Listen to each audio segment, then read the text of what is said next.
کی وہ کیا ہے؟ وَتَوَاصَوْا بِالْحَقِّ، کہ جو حق ہم تک پہنچا، جو دین ہم تک پہنچا، جو اسلام کی ٹیچنگز، جو تعلیمات اسلام ہے، جو رسول اللہ کی احادیث ہے، جو قرآن کا میسج اور اس کے احکامات ہیں، جو ہم جانتے ہیں، اس کو کوشش کریں کہ دوسرے تک پہنچائیں۔ یہ ہماری ذمہ داری ہے، یہ ہماری رسپانسبلٹی ہے کہ ہم دوسروں تک پہنچانے کی کوشش کریں۔ اور اس کے بعد جو اللہ نے بیان فرمایا ہے کہ ایمان لانے کے بعد عمل صالحہ کرتے ہوئے، حق کی دعوت دوسرے تک پہنچاتے ہوئے، اگر ان تینوں معاملے میں اگر کوئی کٹھنائی آئے، کوئی پریشانی آئے، کوئی پرابلمس کو آپ کو فیس کرنا پڑے، تو اللہ فرماتا ہے وَتَوَاصَوْا بِالصَّبْرِ، آپ صبر پر قائم ہو جائیے، اللہ آپ کو کامیابی عطا فرمائے۔ صبر، صابر بن جائیے، اللہ آپ کو اجر عظیم سے نوازے۔ اور جو صبر کرتا ہے، اللہ نے فرمایا اس کو اللہ وہاں سے رزق دیتا ہے جہاں سے آپ کا گمان بھی نہیں ہوا کہ اللہ نے آپ کو کہاں سے رزق دیا۔ کیوں صبر کا اتنا مقام ہے؟ اس لیے کہ صبر جو کرتا ہے اس کے ساتھ اللہ خود قائم ہے، خود اللہ اس کے ساتھ ہے۔ ان اللہ مع الصابرین۔ تو اللہ نے فرمایا کہ دوسرا جو نبی کریم صلی اللہ علیہ وسلم کا وصف اللہ نے بیان فرمایا وہ کیا ہے کہ جب اگر ہم سے غلطی ہو جائے، آپ سے غلطی ہو جائے، آپ کے بچوں سے غلطی ہو جائے، پڑھا رہے ہیں، ہم استاد ہیں، بچوں سے کوئی غلطی ہو گئی، تو ہمیں کوشش یہ کرنی چاہیے بحیثیت امت مسلمہ، بحیثیت اس کے کہ ہم نبی کریم رؤوف الرحیم کی امت ہے، تو ہم بچوں کو درگزر کریں، بچوں کو معاف فرما دیں، کیونکہ نبی کریم صلی اللہ علیہ وسلم کو اللہ نے حکم دیا کہ اگر صحابہ سے کوئی غلطی ہو جائے، حالانکہ ان سے جو غلطی ہوئی ہے اجتہادی ہوئی، لیکن اس کے باوجود اللہ نے فرمایا ہے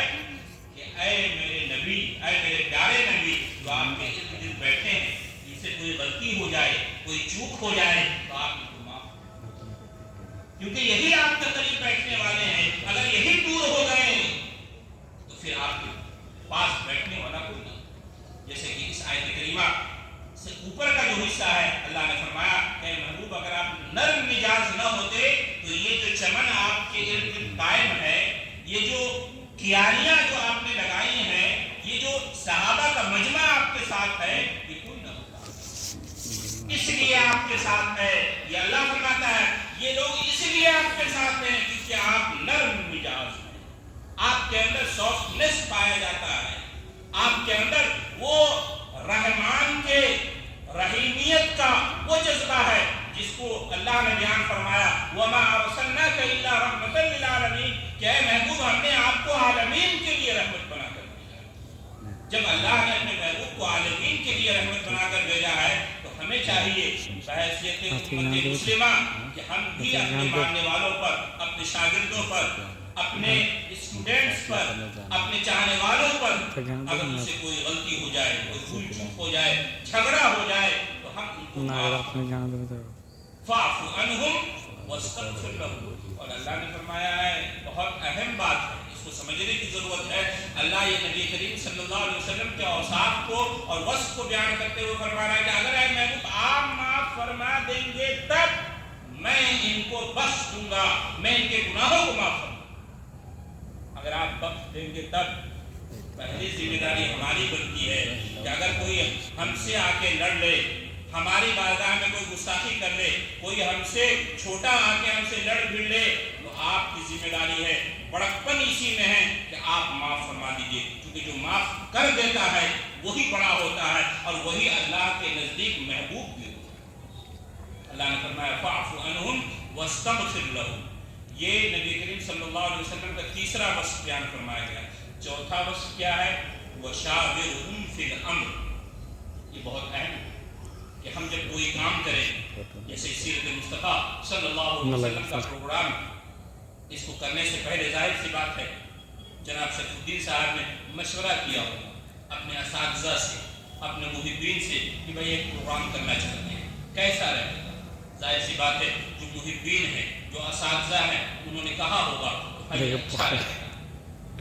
اللہ نے فرمایا کہ وَشَاوِرْهُمْ فِي الْأَمْرِ، کہ جب کوئی کام کیا جائے تو اس میں مشورہ کر لیا جائے، کیونکہ مشورہ کرنے میں اللہ کی برکت شامل حال ہوتی ہے، اور دوسری بات جو حدیث پاک کے اندر آئی وہ یہ ہے کہ جب کوئی بندہ مومن کوئی کام کرتا ہے اور مشورہ کر لیتا ہے تو مشورہ کرنے سے جمعیت قائم رہتی ہے، یونٹی قائم رہتی ہے، جمعیت منتشر نہیں ہوتی، جمعیت کا انتشار نہیں ہوتا ہے۔ اس لیے جب بھی کوئی کام کیا جائے مشورہ کر لیا جائے تاکہ قوم میں ایک دائی وحدت اور یونٹی قائم رہے۔ اگر مشورہ نہیں کیا جائے گا تو قوم میں وحدت قائم نہیں رہ سکتی ہے، یونٹی قائم نہیں رہ سکتی ہے۔ اس لیے کہ اللہ کے رسول فرماتے ہیں جب بھی کوئی کام کرو مشورہ کر لو، تو آپس میں ایک ساتھ بیٹھ کے